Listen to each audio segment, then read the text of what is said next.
भगवान श्री गणेश के दरबार में आप सभी का स्वागत है और हकीकत के पन्नों से मैं प्रीति आप सभी का स्वागत कर रही हूँ। आज हमारे साथ मौजूद है भगवान श्री गणेश की 8 पीढ़ियों से सेवा कर रहे पंडित श्री मोहन भट्ट जी। आज हम जानेंगे उनके अनुभव, भगवान की सेवा में जो समय उन्होंने बिताया है, जो चमत्कार उन्होंने अनुभव किए हैं। साथ ही इस बार आ रही गणेश चतुर्थी पर्व को लेकर भी आज हम उनसे चर्चा करेंगे। पंडित जी, आपका स्वागत है हमारे चैनल पे। और बहुत ही दर्शकों के लिए भी मैं कहूँगी और मेरा भी ये सौभाग्य है कि हम आज आपसे चर्चा कर रहे हैं। सबसे पहले हम आज आपसे ये जानना चाहेंगे कि इतनी पीढ़ियों से आप सेवा कर रहे हैं, क्या क्या परेशानियाँ आपने देखी हैं भगवान की सेवा के दौरान और किस तरह भगवान श्री गणेश का प्राकट्य खजराना में हुआ था? आज से कई वर्षों पूर्व संभवतः 1735 ईस्वी सन में जी अहिल्या देवी होलकर के हाथों मंदिर का जीर्णोद्धार हुआ था। जी और मंदिर जो है परमार कालीन है, महाराजा भोज परमार ने जो है निर्माण किया था। तो 1100-1200 वर्ष का इतिहास जो है मंदिर का है। तो मुझे ही इस मंदिर में भगवान गणेश की सेवा करते करते करीब 65 वर्ष गुजर गए हैं। अभी मेरी आयु 75 वर्ष की है। 8-10 साल की उम्र से मैं भगवान की सेवा कर रहा हूँ। उस समय की यदि बात करें तो बियाबान जंगल था, यहाँ केवल छोटा सा खजराना गांव बसा हुआ था। नाले के इस पार गणेश जी थे और नाले के उस पार पूरा गांव बसा हुआ था। और बारिश के समय कीचड़ में पांव लपेटते हुए बारिश में यदि नाला बाढ़ग्रस्त हो जाता था जी तो उस बाढ़ में से तैरते हुए यहाँ आकर के भगवान की पूजा अर्चना करनी पड़ती थी। खजराना गांव में निवास था, जी पूरा जंगल था। मंदिर परिसर में ही कई आम के पेड़ थे, आम है, जामुन है, इमली है, नीम है, कबीर के भी पेड़ यहाँ अभी भी मौजूद है उस समय के। जी तो उस समय आना जाना तो किसी का होता नहीं था। यदि कोई व्यक्ति सराफा से या बर्तन बाजार से तांगे की सवारी करके आ जाता था तो हम लोग बड़े प्रसन्न हो जाते थे कि 2-5 रुपये चढ़ाए गए। और उससे ही महीने का सारा खर्च चलता था। कोई आवक थी नहीं, लोग आते नहीं थे। किसी तरीके से गांव से एकादशी, पूर्णिमा या अमावस्या को जो सीधा सामान देते हैं लोग, जी वो मिल जाता था। उससे जो है महीने का पूरा खर्च चलता था, राशन पानी का इंतजाम होता था। भगवान के मंदिर में दीपक जलाने के लिए तेल नहीं होता था।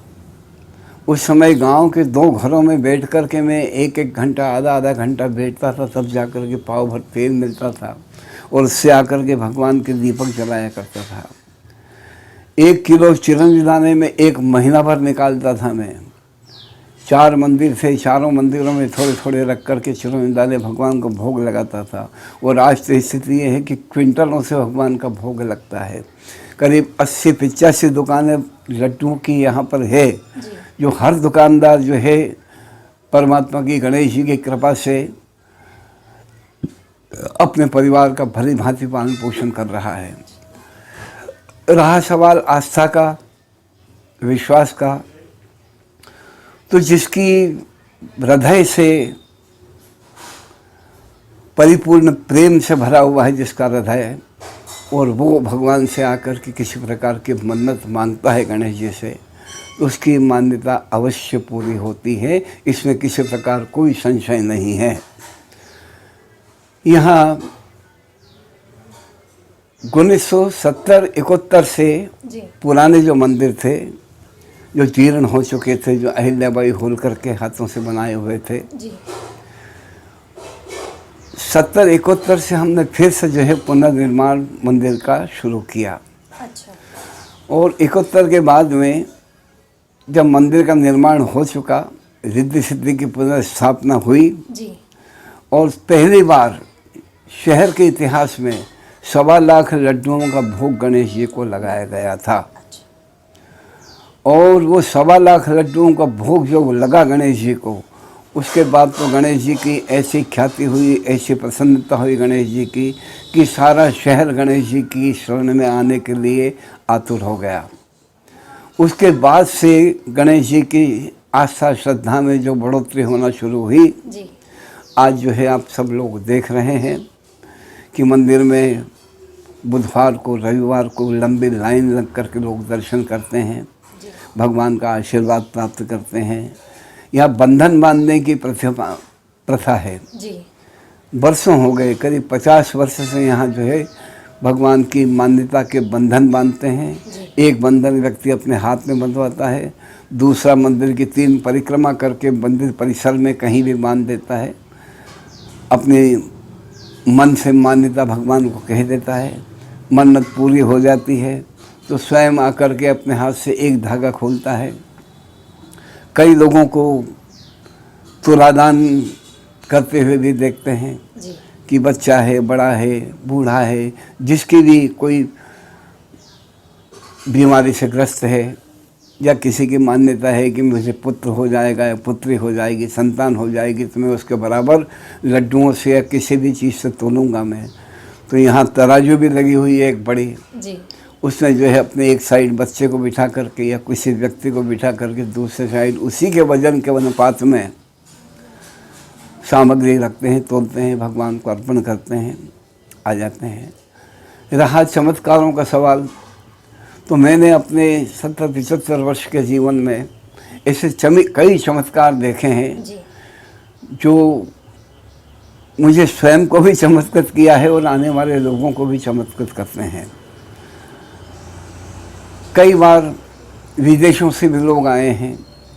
एक समय की बात है कि कनाडा से एक दंपत्ति आए, करीब 50 वर्ष से 40-50 वर्ष पहले की बात है। अच्छा। कनाडा से एक दंपत्ति आए, जी। वे भगवान के मंदिर की देहरी पर खड़े होकर के आंसुओं की धार उनके आंखों से बह रही थी। मैं मंदिर के अंदर मौजूद था। मैंने उन्हें गर्भगृह में बुलाया, पूछा भाई क्या बात है, क्यों आपके आंसू इस प्रकार से बह रहे हैं अविरल। उन्होंने बताया हमें कि हम कनाडा से आए हैं। अच्छा। और कनाडा में हमारा एक 15 वर्ष का बच्चा अचानक से बीमार पड़ा। कनाडा के हॉस्पिटलों में जो चिकित्सा की दृष्टि से जो है सबसे आगे है, वहाँ उन्होंने उसे असाध्य रोग का कह करके बोला कि अब तो जो है परमात्मा ही, भगवान ही इसे बचाएगा, आप जो है गॉड से ही प्रे करो। अच्छा। उसी समय घर लाए बच्चे को। एक दिन बाद वहीं कॉलोनी में उनके रहने वाले एक परिवार उनके घर मिलने के लिए आए, बच्चे का समाचार जानने। जी। उन्होंने देखा, वो तुरंत अपने घर गए। उस समय हम लोग जो भी आया करते थे उनको गणेश जी के फोटो और बंधन पंचरंगी धागा उनको दे दिया करते थे। जी। तो वो एक फ़ोटो गणेश जी के लाए, बंधन लाए और कहा कि इस बच्चे को जो है आप बांध दीजिए और भगवान के फ़ोटो के सामने आप मान्यता कर लीजिए कि हम दर्शन करेंगे। उन्होंने जैसा कहा था वैसा किया। चमत्कारिक रूप से 2-3 दिन के पश्चात जैसे वो बच्चा बीमार हुआ था उसी प्रकार अचानक वो स्वस्थ हो गया। फिर से डॉक्टरों को दिखाया, डॉक्टरों ने कहा कि ओके, अब किसी प्रकार की कोई समस्या नहीं है। उन सरदार दंपत्ति ने मुझे बताया कि हम कनाडा से इसी उद्देश्य को लेकर आए हैं कि हम भगवान के प्रति अपनी कृतज्ञता ज्ञापित करने के लिए आए हैं। ऐसे कई चमत्कार हैं जी। जो मेरे जहन में विद्यमान हैं। और यदि यहाँ लाइन में खड़े होकर के काफ़ी पेन दे करके यदि प्रत्येक दर्शनार्थी से उसके निजी विचार, निजी चमत्कार, जो उनकी मान्यताएं पूरी हुई है, वो यदि लिखी जाए तो एक बड़ी भारी किताब बन सकती है। अच्छा। कोई भी व्यक्ति ऐसा नहीं है जिसको अपनी अंतरात्मा में यहाँ के चमत्कार का अनुभव नहीं हुआ हो। और ये जो भीड़ आपको दिखाई दे रही है यहाँ पर, लोगों की आस्था उस श्रद्धा का जो सैलाब उमड़ता हुआ दिखाई दे रहा है, वो इसी का प्रतीक है कि लोग अपनी मनोकामना लेकर के आते हैं और परमात्मा की कृपा से, गणेश जी के आशीर्वाद से उनकी सारी मनोकामनाएं पूरी होती है। पंडित जी, मैं एक बात आपसे ये पूछना चाह रही थी, जब से प्रशासन का हस्तक्षेप मंदिर परिसर में हुआ है और दर्शन को लेकर भी काफ़ी कुछ, दर्शक जो दर्शनार्थी आते हैं मंदिर में, उनमें भी नाराज़गी है कि वो सीधे अब आप लोगों से नहीं मिल सकते हैं, भगवान के दर्शन बहुत अच्छे से नहीं कर सकते हैं। आप इस चीज़ को लेके क्या मानते हैं? आस्था का जो केंद्र है उसमें इस तरह से प्रशासन का हस्तक्षेप करना, ये उनकी सुरक्षा के लिए सही है या फिर लोगों का ये मानना है, उसको आप कितना उचित समझते हैं? प्रशासन का जो हस्तक्षेप को लेके लोगों में भी नाराज़गी है और कहीं ना कहीं जो एक वर्ग जो भगवान की सेवा करता आया है, उनमें भी थोड़ा सा है कि प्रशासन का बहुत ज़्यादा हस्तक्षेप हुआ है। देखो भाई, क्या है जी कि समय की गति के मान से जी मंदिरों में भीड़ भी बढ़ने लगी है ना। और उसमें दूसरा कारण सुरक्षा का भी है, तीसरा कारण मंदिर में गर्भगृह का भी है कि भीड़ आती है, प्रत्येक व्यक्ति जो है भगवान के चरण स्पर्श करना चाहता है, मंदिर में घुसना चाहता है, अव्यवस्था होती है। तो एक तरीके से ये जो शासन की व्यवस्थाएं हैं, ये मंदिर को सुचारू रूप से चलाने के लिए कही गई है ना। और उसमें ठीक है भाई, कुछ असुविधाओं का तो सामना हमको भी करना पड़ता है, दर्शनार्थी को भी करना पड़ता है, लेकिन समय की मांग है। समय की जो मांग है उस आधार पर हम सबको चलना पड़ता है। प्रशासन भी सहयोग कर रहा है। ये जो विकास आपको बाहरी दिखाई दे रहा है, ये सब विकास प्रशासन के द्वारा ही मंदिर के हिसाब से खर्च हुआ है और वो ही कर रहा है। तो शिकायत तो किसी प्रकार की नहीं है। बाकी फिर भी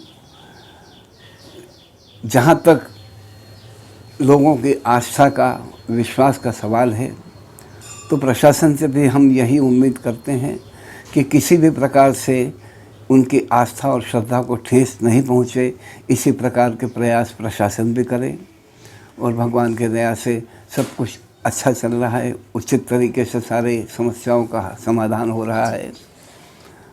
कोरोना के जो दौर में लोगों में जो डर आया है बीमारी को लेके, दवाएं भी कई बार काम नहीं कर रही हैं। पंडित जी, आपको भी कई लोगों ने आपसे भी परामर्श मांगा होगा, हमें बहुत डर लग रहा है, अस्पतालों में जगह नहीं थी, लोग बहुत डरे हुए थे, क्या करें क्या ना करें, भगवान ही कुछ कर दे, कोई चमत्कार ही हो जाए। तो इस दौर में इन दिनों में भी कोई ऐसा मामला आपके सामने आया है जब लोगों ने बहुत आपसे अनुरोध किया हो कि हम क्या करें, हमारे मन को शांति मिले, हम ठीक हो जाएं और बीमारी के चक्कर में ना आए? तो कोई ऐसा अनुभव पंडित जी आपके पास? भाई क्या है जी कि इन पिछले 2-3 वर्षों में ये कोरोना जो काल रहा है जी, मंदिर तो पूरी तरीके से बंद रहे हैं। केवल हम लोग ही पूजा पाठ करने के लिए, आरती करने के लिए, भगवान के लिए जाया करते थे। भोग भी हम लोग घर से ही बना करके ले जाया करते थे। मेरी बहू ममता उसका नाम था, अभी नवंबर में वो ये जो चतुर्थी आती है ना, करवा चतुर्थी, इस दिन उसका देहांत हुआ। अच्छा। वो भी कोरोना की चपेट में आ गई थी। पिछले लॉकडाउन में 90-100 दिनों में एक दिन भी ऐसा नहीं गया कि उसने जो घर में भोग बनाया उसको रिपीट किया हो। अच्छा। अलग अलग भोग बना करके भगवान को लगाया करते थे हम लोग। तो कोरोना काल में तो वैसे भी लोग नहीं आते थे और जो व्यक्ति से दूरी रख कर के मिलते थे, उनसे हमारा यही कहना था कि भैया परमात्मा को विश्वास रखो, भयभीत मत हो। ये केवल बीमारी का डर जो है आपके मीडिया ने, इन लोगों ने जो है फैला दिया है इसको। जहाँ तो हो सके अपने घर में ही परहेज से रहो, अपने घर के खान पान में जो है आप सावधानी रखो, अनावश्यक चीज़ें मत खाओ, अनावश्यक बाहर मत निकलो। हम तो यही सलाह दे सकते थे और यही दिया। और सबसे बड़ी बात यह है कि परमात्मा का भरोसा रखो, उसका भरोसा मत तोड़ो। भरोसा यदि उस ईश्वर का है तो आपका आत्मबल बड़ा रहेगा। आत्मबल आपका बड़ा है तो सारी बीमारियां आपसे दूर होगी, है ना। बिल्कुल सही बात कही पंडित जी आपने। एक बात और मैं जानना चाह रही हूँ, इस बार जो चतुर्थी पर्व आ रहा है 2 साल के बाद लगभग लोगों के मन में फिर एक आस्था आ रही है कि शायद वो इस बार आके भगवान श्री गणेश के दर्शन कर पाएंगे। तो इस बार की जो चतुर्थी पर्व आ रहा है उसको लेकर आपकी क्या राय है, हम ये जानना चाहते हैं। कैसे लोग उसको मनाएं, कुछ खास इस बार चतुर्थी पर्व को लेकर? अभी जी 2 दिन पहले मंदिर के ही प्रशासनिक जो हाल है जी उसमें मीटिंग दी गई थी। जी कलेक्टर महोदय और निगम के आयुक्त प्रतिभा पाल जी और भी पुलिस के अधिकारी, प्रशासनिक अधिकारी, जी मंदिर प्रबंधन समिति के लोग सब इकट्ठे थे। उसमें निर्णय लिया गया कि कोरोना के प्रोटोकॉल का पालन करते हुए जी प्रत्येक व्यक्ति मास्क लगा करके आएगा, जी उसकी जांच की जाएगी, समुचित दूरी रखी जाएगी जी और भगवान के दर्शन जो है किए जा सकते। पूर्वानुसार जैसे पहले होते चले आए हैं जी उसी प्रकार से भगवान के दर्शन होंगे। प्रसाद दिया जाएगा, 50,000 लड्डुओं का भोग लगेगा भगवान के तिल गुड़ के, और वही प्रसाद वितरण होगा भगवान का। दुकानों पर भी प्रसाद की व्यवस्था है, जी जो चाहे वो प्रसाद वहाँ से लेकर के भगवान को चढ़ा सकता है। हार फूल माला सभी जो है मिल रही है, प्रतिबंध किसी प्रकार का नहीं है। बाकी सवाल ये है सिर्फ कि जो है जो कोरोना का प्रोटोकॉल है जी उसका पालन अवश्य करना है। सैनिटाइज करने की भी व्यवस्था रखी जाएगी। मंदिर के जहाँ से प्रवेश है जी वहाँ से सैनिटाइज करके आदमी अंदर घुसे। वहीं से जो जिसके पास मास्क नहीं होगा उसको मास्क भी वहाँ रखे जाएंगे। मास्क भी मंदिर की तरफ से निःशुल्क वितरित किया जाएगा।